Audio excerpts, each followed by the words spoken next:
What's going on, YouTube? Today, we're going to be doing our reaction of the mysterious disappearance of the Sodder children.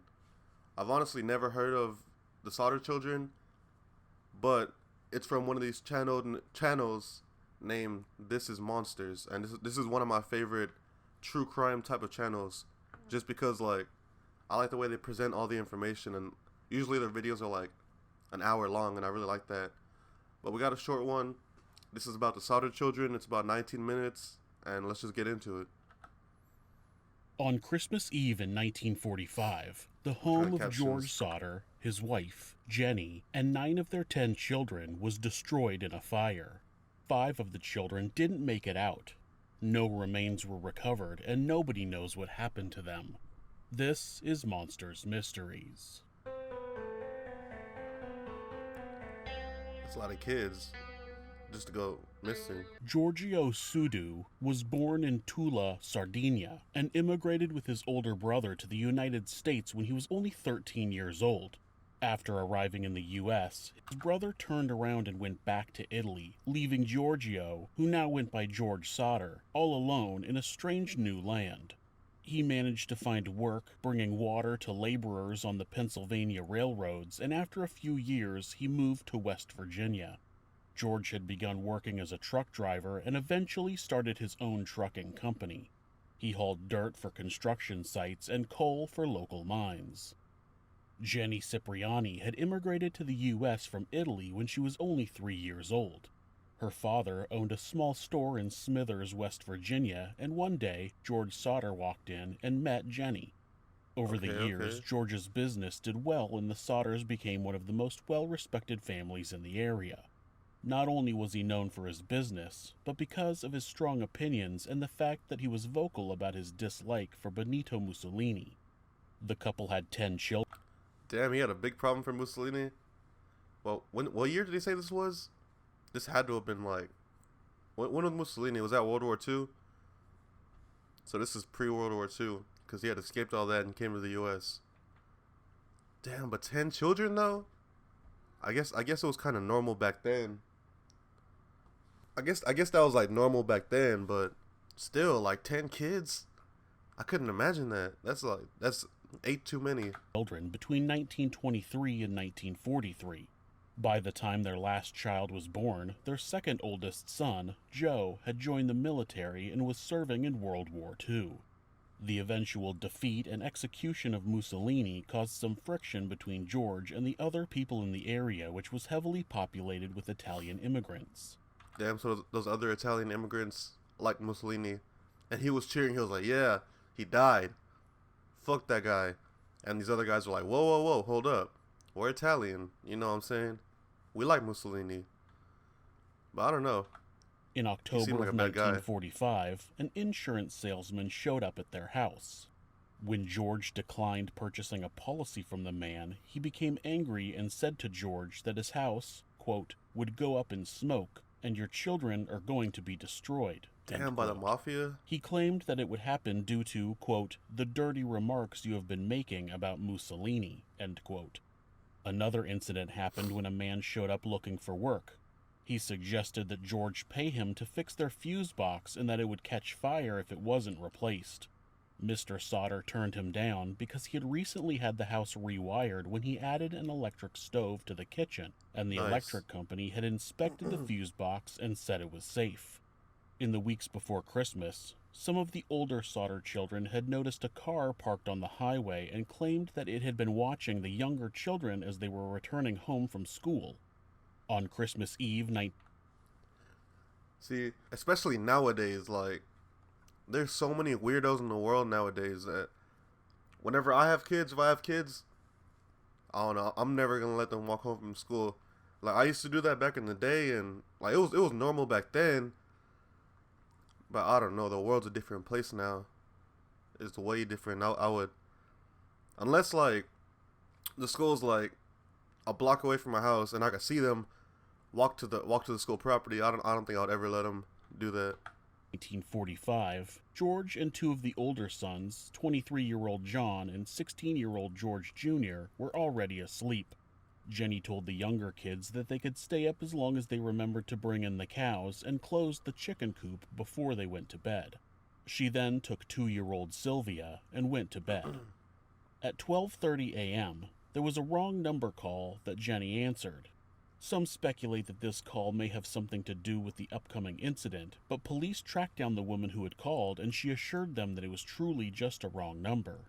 Jenny was awoken again at 1 a.m. to the sounds of something hitting the roof. She reported a loud thump and then what sounded like something rolling down the roof. After the noise stopped, she fell back asleep but was awoken 30 minutes later to the smell of smoke.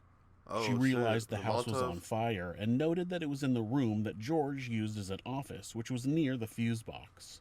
She said she yelled up the stairs to the children, and John and George Jr. were the only two who came down. John would initially report to the police that he did shake his brothers and sisters in an effort to wake them up, but later changed his story, saying he only yelled for them. Both adults and 4 of their children escaped the fire right away. The children that made it out of the house were John, 17-year-old Marion, George Jr., and Sylvia. The children that went missing were 14-year-old. So these are like the middle-aged children, like in the middle of the group. Like the 3 oldest escaped. Who was it? It was John, the oldest girl, and then George Jr., GJ, and then the youngest, Sylvia, which I believe was that was the baby, right? I believe that was a baby. So these right here are the middle children: Maurice Sodder, Martha Lee Sodder, Louis Sodder, what did I say? Betty Dolly Sodder, Jenny Irene. I was gonna move these, I forgot.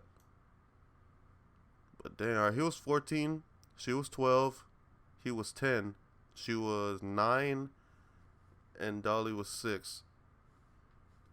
5,000 rewards, missing person, 5 children. That's crazy though. Maurice, that's so sad. 12-year-old Martha, 9-year-old Louis, 8-year-old Jenny, and 5-year-old Betty. Oh, 5-year-old. They had called to the other children who were still in the attic, but weren't able to wake them. They tried to call the fire department, but their phone didn't work, so their oldest daughter, Marion, ran to a neighbor's house and used their phone. George and his 2 sons, John and George Jr., went to use a ladder they kept on the side of the house to rescue the rest of the children from the attic. George was able to climb the side of the house and break a window, cutting his arm in the process, but when the sons went to retrieve the ladder, it was gone. George decided to pull his work trucks up to the house and use them to rescue the kids, but neither truck would start. George would later explain that both of his trucks were in perfect working order and had started just fine the previous day. Over the next 45 minutes, the surviving family watched in horror as the house burned and collapsed. The fire department didn't arrive until 8 a.m., and by that time there was nothing they could do. Due to the war, the fire department was understaffed and relied on all volunteers. Even if they'd gotten there sooner, they didn't have breathing apparatuses like they do today, so they wouldn't have been able to go into the burning house. The volunteer firefighters searched the ash that was left, and the family was told that no remains were found. The fire marshal, Chief F.J. Morris, deemed it an electrical fire and that the remaining 5 children perished in the blaze. The Sodders had a hard time accepting this, though. Over the next few months, more and more questions would arise. They questioned how it was possible for 5 bodies to completely burn up with no bones remaining. Facts. Jenny contacted an employee at a local crematorium who told her that a body burning at 2,000 degrees Fahrenheit for 2 hours would still leave bones. Yeah, that was longer and hotter than the fire at their house. More recent interviews with firefighters claim that the fire did actually burn for longer than 2 hours because it was still smoldering when the volunteers arrived at 8 a.m. They questioned why their Christmas lights stayed on during the first half of the fire. If it was an electrical fire, they would have gone out immediately. Damn, that's some crazy detective stuff. Your electrical lights are still on. As someone who spent most of his life working in the construction industry and has had an electrical fire in a previous home, that's actually not true. It would all depend on where the electrical fire started and what the fire had damaged. That's super smart. The police, however, eventually withdrew their claim that the fire started due to electrical failure, and most believe that the fire started on the roof. They found their missing ladder at the bottom of an embankment about 75 feet away from the home. A telephone repairman informed them that their phone line had not been burned through, causing the phone to not work the night of the fire. In fact, it had been cut at the top of the telephone pole.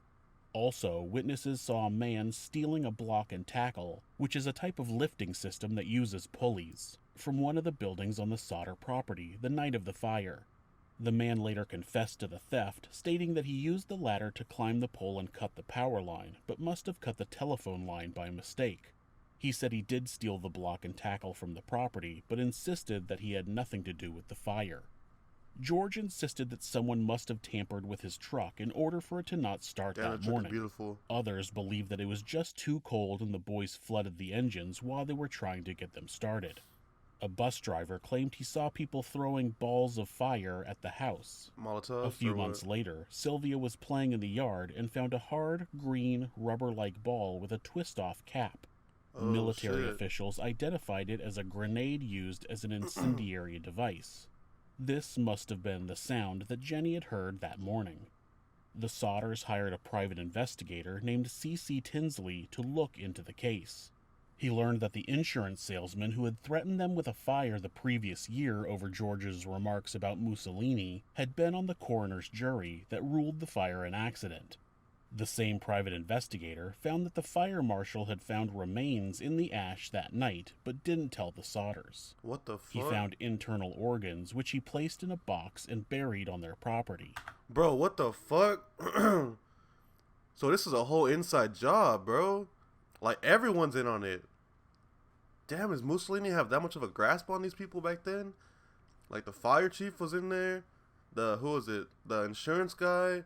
Probably another coroner that they don't know about. When they dug up the box, they took the box to a funeral director who reported that the box contained a very fresh beef liver that had never been exposed to fire. Some people believe that the box was planted to convince the Sodders that their children did die in the fire. George was asked by Morris to leave the site alone until they were able to return and search some more, but only 4 days later he bulldozed the site and covered it with dirt in order to turn it into a memorial for his children. In August of 1949, the Sodders decided to do another search of the property where the fire had happened. The excavation of the area uncovered several pieces of human vertebrae which were sent to the Smithsonian Institute for evaluation. The Smithsonian responded with this report. The human bones consisted of 4 lumbar vertebrae belonging to one individual. Since the transverse recesses are fused, the age of this individual at death would have been 16 or 17 years. The top limit age should be about 22, since the centra, which normally fuse at 23, are still unfused. On this basis, the bones show greater skeletal maturation than one's expected for a 14-year-old boy, the oldest missing Sodder child. That's what I was thinking. It is, thinking. however, possible, although not probable, for a boy 14 and a half years old to show 16 to 17 maturation. Additionally, the bones showed no signs that they had been exposed to a fire, and it was determined that they were most likely already in the fill dirt that George brought in to fill the basement and create a Damn, so they already had a dead body? They already had a dead body under their house? Memorial for his children. George spent the next 20 years investigating any sighting of the children. They put up a giant sign in town with a $10,000 reward and posted flyers everywhere. George began traveling all over the country, investigating possible sightings of the children. George had seen a photo in a magazine of a group of children in New York City, and he was sure that one of them was Betty. He traveled to Manhattan in search of answers, but the girl's parents refused to talk to him. They received a letter claiming Martha was living in a convent in St. Louis, Missouri. A man in Texas claimed to have overheard someone at a bar talking about a Christmas Eve fire in West Virginia. Someone else claimed that the children were living with distant relatives of Jenny's in Florida. None of the tips led to any answers. There was an immediate sighting of the kids in a car driving away from the fire that night, and a waitress claimed she served them breakfast at a restaurant about 50 miles away from their home the following morning. That waitress said they were in a car with Florida license plates. The Sodders had family in Florida, and it was believed that if the kids were kidnapped, family members would have been involved. Their family in Florida was questioned and even made to provide evidence that their children were not the Sodder children.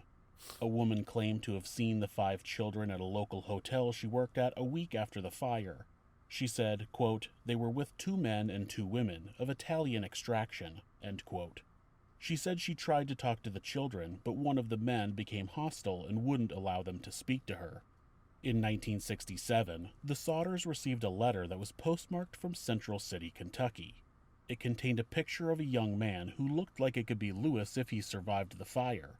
On the back of the picture, it read, "Lewis Sodder, I love brother Frankie, Little Boys, A9013, with the last character either being a 2 or a 5.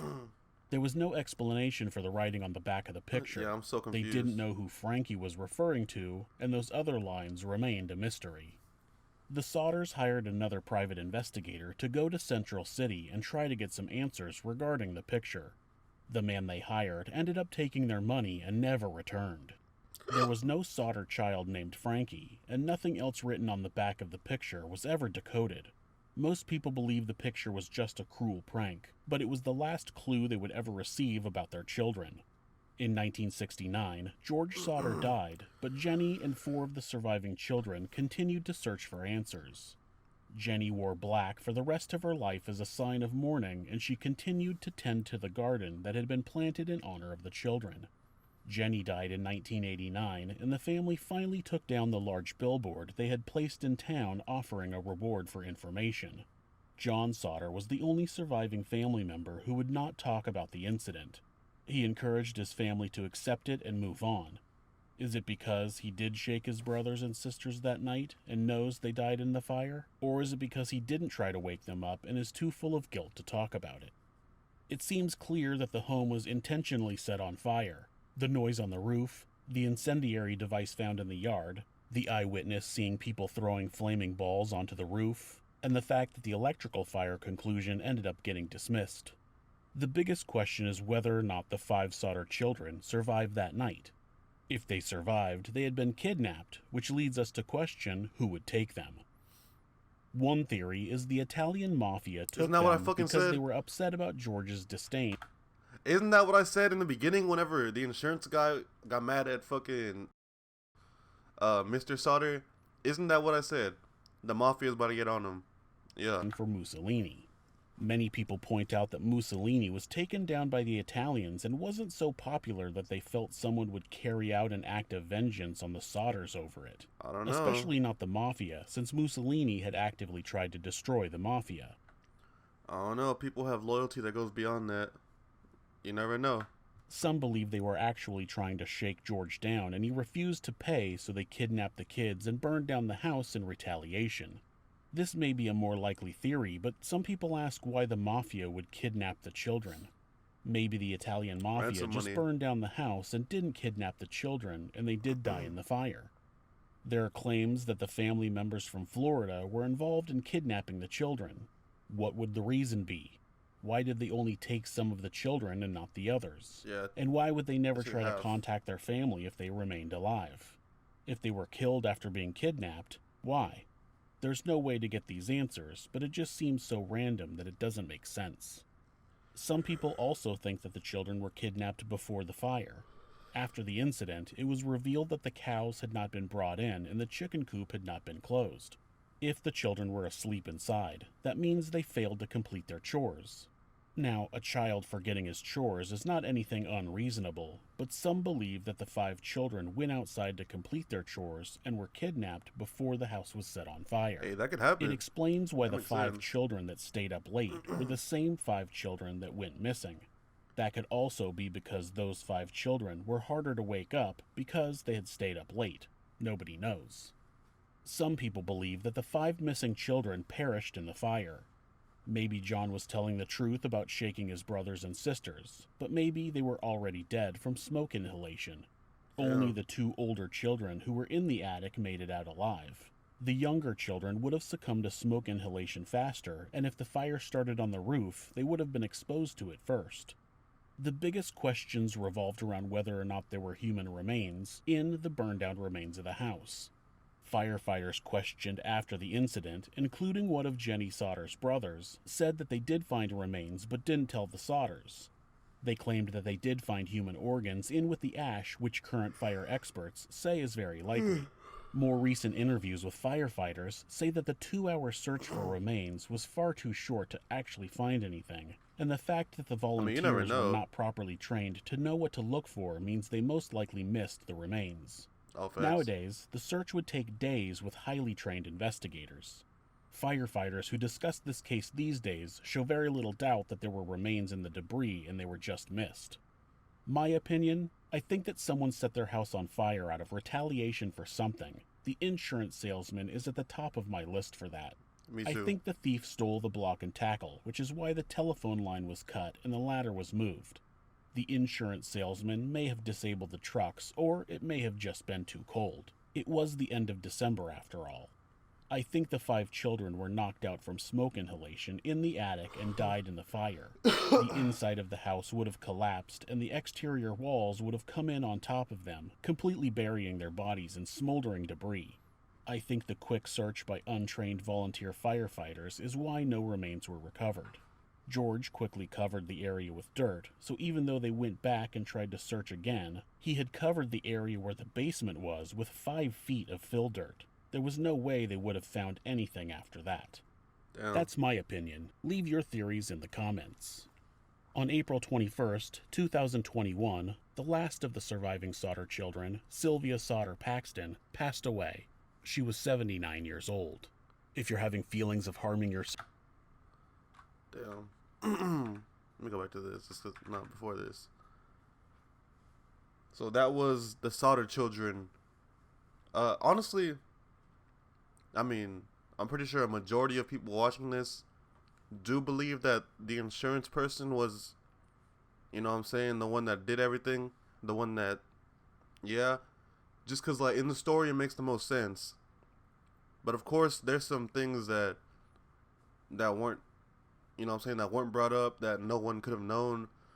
The father and mother forgot about. There's a bunch of different variables. But I do think that the insurance guy is... Yeah, I do think it was the insurance guy that started the fire and started everything. But let me know what y'all think in the comments. Don't forget to leave a like and subscribe. And I'm going to leave a link to the This Is Monsters channel in the description so y'all can check them out. But anyways, I'm about to record another video after this. Thank y'all for watching and have a good one.